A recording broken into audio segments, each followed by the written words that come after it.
안녕하세요. 반갑습니다. HLB 주주분들 즐거운 주말 보내시고 있으십니까? 제가 이제 연휴 기간 동안 휴가였어요. 연휴 기간 동안 휴가이다 보니까 저희 회사에 같이 계셨던 동료분께서 영상을 같이 촬영을 좀 해주셨고, 제가 휴가에서 복귀를 하자마자, 좀 촬영을 하게 됐습니다. 이게 이슈가 조금 나와주다 보니까, 관련돼서 이슈도 조금 체크를 해드려야 될 것 같고, 분명히 내가 어떻게 대응을 해야 되는지 모르시는 분들도 있으실 거고, 그러시다 보니, 영상 휴가에 복귀를 하자마자 영상을 좀 촬영을 했다 보시면 될 것 같아요. 일단 기본적으로 HLB 공시까지는 아니고 공지가 사실 나와줬죠. 간암 신약 재심사 신청서 NDA BLA 제출 및 FDA 접수 완료했다. 이 내용 먼저 한번 보고 이 관점에 대해서 제가 설명을 좀 드리도록 할게요.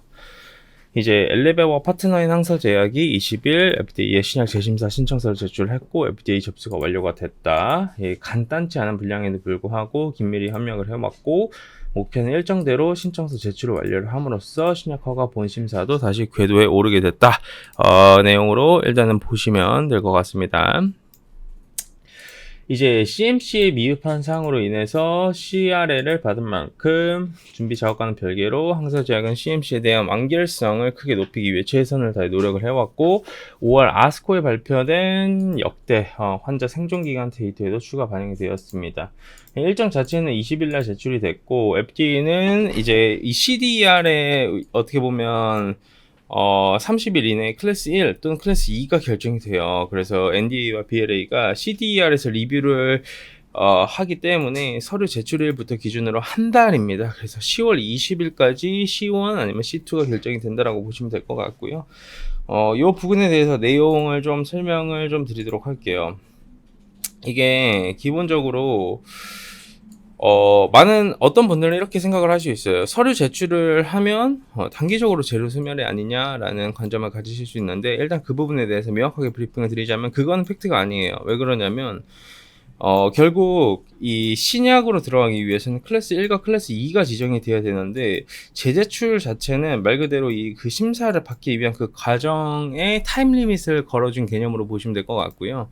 이제 한 달이라는 프레임에 갇히신 분들이 계세요. 근데 그거는 팩트가 아니에요. 실제로 과거에 이 모든 사례를 체크를 해봤었을 때 이렇게 재제출이 들어가게 될 경우에는 여태까지의 기준으로는 90% 이상이 승인이 됐습니다. 그리고 10%는 대부분 자진 중도 하차가 됐기 때문에 100%가 아니죠. 뿐만 아니라 이게 한 달이 아니라 빠르면 뭐 2주, 3주 내에도 이렇게 승인이 되는 경우가 있고, 클래스 1, 클래스 2가 발표가 되는 경우가 굉장히 많습니다. 그리고 HLB 같은 경우에는 강력하게 공고를 했죠. FDA에서 강력하게 공고를 해줬기 때문에 아마 일사천리로 진행이 되지 않을까라는 말씀을 기본적으로 드리고 싶고요. 이 재제출을 기반으로 이제 클래스 1이 나올 것이냐, 클래스 2가 나올 것이냐에 대한 한 달의 타임 리밋이 걸렸어요. 그 말은 한 달 동안 기대감에 대한 프리미엄이 나와줄 수 있다는 점에 대해서 꼭 명심하셔야 되는 부분이고요. 클래스 1이 나와주게 되면 굉장히 아주 빠르게 주가가 탄력있게 상승을 해나가면서 고점을 찍어줄 확률이 높고, 클래스 2가 나오면 단기 충격은 줄 수 있을지언정 그게 큰 이 추세를 꺾지는 못해요. 단기 충격은 보여주고 조정은 보여줄지언정 이 긴 중장기적인 추세 자체는 꺾일 이유와 근거가 아직까지는 부족하다라는 말씀을 좀 드리도록 하겠습니다. 그래서 아마 연휴 기간 동안 다들 이거 그러면 재제출 진행이 됐으니까 주가가 올라갈까 안 올라갈까라는 생각을 하시는 분들도 있으실 것이고, 재료 소멸인가 아닌가라는 생각을 가지실 수도 있으실 건데, 기본적으로 재제출을 이번에 이렇게 진행이 됐다라는 부분 자체도 사실 냉정하게 보면 재제출이 될 수밖에 없었고요. 왜냐하면 FDA에 신청을 해가지고 재제출이 진행이 되는 것은요, 기본적으로 회사 측에서 하는 게 아니에요. 그러니까 내가 서류를 준비를 한 다음에 그 서류를 가다듬고 제출을 해주는 그 기관이 있어요. 그러니까 그 기관에 위탁을 해서 그쪽에서 이제 정리를 한 다음 FDA에 제출을 하는 구조입니다. 그렇게 이제 그 구조를 가지고 이번에 엘레바 대표가 인터뷰를 통해서 얘기를 한 내용을 들어봤었을 때에는 서류는 다 간 거예요. 서류는 다 간 거고 거기 안에 제출이 되냐 안 되냐의 싸움이었는데 이게 시장에서 반응을 해준 것은 그마저도 신뢰를 못 해주는 모습이었죠. 왜냐하면 과거 HLB 사례들이 있다 보니까 이 HLB에 대한 신뢰도가 사실 시장에서는 바닥에 가깝고요. 유한양행처럼 과연 승인을 받을 수 있을 거라는 아직까지 그 우려감이 공존이 되어 있었던 상황에서 명확하게 제출이 진행이 됐고 갭상승을 보여줄 거예요. 갭상승을 보여줄 건데 여기에서는 아마 공방을 좀 보여주다가 위로 한번 뚫어주는 모습이 나와주지 않을까라는 말씀 좀 드리도록 하겠습니다. 여전히 한 달이란 기간이 여러분 전혀 긴 시간이 아니고요. 굉장히 짧아요. 왜냐하면 20일 기준으로 봤었을 때 10월달 1주차 지나고 2주차, 3주차 끝나는 일요일입니다. 그러니까 굉장히 빠른 시간 내에 이 결과물이 나와줄 수 있는 상황이라 보시면 될 것 같고요. 주봉 기준으로 봤었을 때에도 1, 2, 3, 4 주봉 4개밖에 못 나와요. 여러분. 네.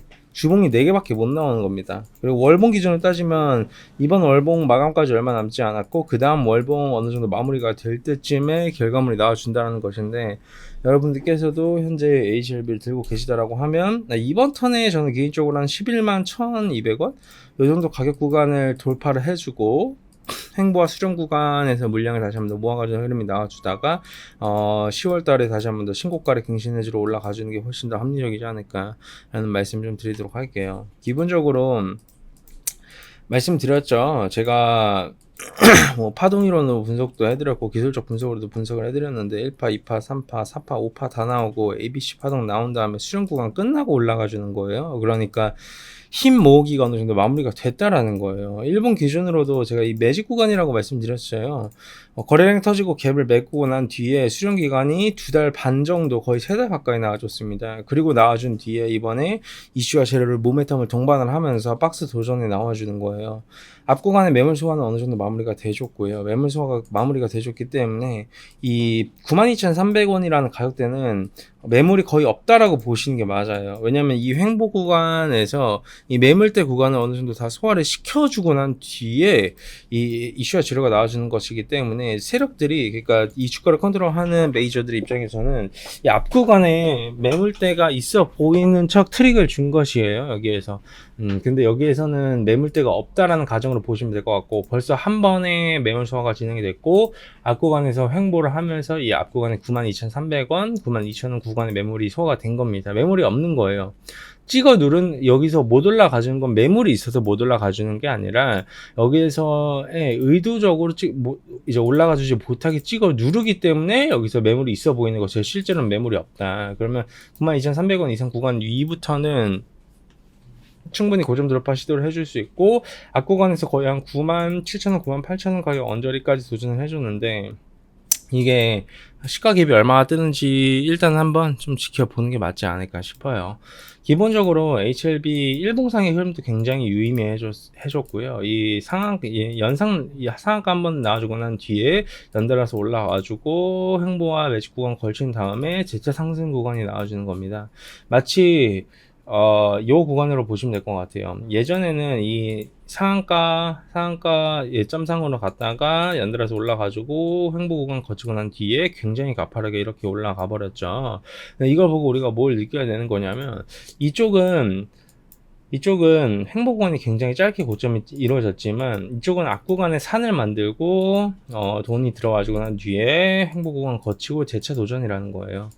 그리고 이렇게 이제 신약 개발 회사죠. 특히 이 가남 쪽의 회사들 과거 사례를 봤었을 때 적정 시총은 최소 20조입니다. 그러니까 고점을 완전히 다 찍어주고, 그러니까 통과가 된 이후에 고점을 찍어주고 난 뒤에 이 주가가 내려올 때 대체적으로 뭐 12조, 17조 언저리에서 움직여주는 기업군들도 꽤 많아요. 하지만 이 클라이맥스가 나와주지 않았잖아요. 즉, 이 돌파 시도가 나와주고 난 뒤에 클라이맥스를 찍어줄 땐 저는 개인적으로 적정 시총 20조 이상은 최소 바라봐야 되지 않나라는 게 사실 제 의견이고요. 그렇기 때문에 HLB 또한 마찬가지로 지금 구간에서 충분히 제재칠 이후에 흔들어주면 나와줄 수 있을지언정 저는 여러분들께서 포지션 자체는 섣부르게 바뀌면 안 된다. 가져가시는 포지션을 여전히 저는 유지를 하셔야 된다라는 말씀을 드리도록 하겠습니다. 좋습니다, 여러분. 뭐 주말 동안 제가 다들 걱정을 하실 것 같기도 하고 제가 그랬는데 원래 이거 HLB도 저희 허빙제 TV 텔레그램 안에 브리핑을 이렇게 올려드릴까 했어요. 왜냐하면 알테오제는 제가 영상에서 5만원대부터 커버를 해왔고요. 이 텔레그램 안에서는 29만 7천원의 스윙 관심 종목으로 챙겨드리고 난 뒤 지금 22% 수익 구간에 있어요.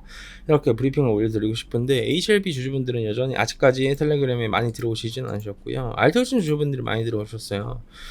몇 주째 말씀드리고 있지만 꼭 한 번씩 들어와 보셨으면 좋겠고, 들어오는 방법도 간단해요. 유튜브 댓글에 저희 텔레그램 링크 있으니 꼭 한 번씩 보셨으면 좋겠고, 저희가 무료 체험도 하는데 다음 주 무료 체험이 마지막이에요. 다음 주 무료 체험이 마지막이니까 이 무료 체험 또한 마찬가지로 꼭 한 번씩 신청 한번 해보셨으면 좋겠습니다. 여기 알테오젠 브리핑 바로 위에 라스트 찬스입니다. 9월 23일 마지막 체험 저희가 진행을 하고 무료 체험은 더 이상 진행하지 않으니 꼭 무료 체험도 한 번씩 받아보셨으면 좋겠습니다, 여러분. 항상 제가 휴가에 갔다 와서도 이렇게 변동사항이 생기면 굉장히 재미있지만 제가 4년 전에도 종목에 좀 유의미한 그런 이슈와 뉴스거리가 나와주게 되면 주말에 영상을 찍어서 올려드리고 있고, 평일에도 저녁에도 이렇게 영상을 찍어서 올려드렸어요. 이번에 또 이렇게 영상을 찍어서 올려드리게 됐는데 다들 좀 힘내셨으면 좋겠고, 저희 허빙지 TV에도 많은 사랑 부탁드리겠습니다. 고생들 많으셨습니다. 제가 내일 또 인사드리도록 하겠습니다. 감사합니다.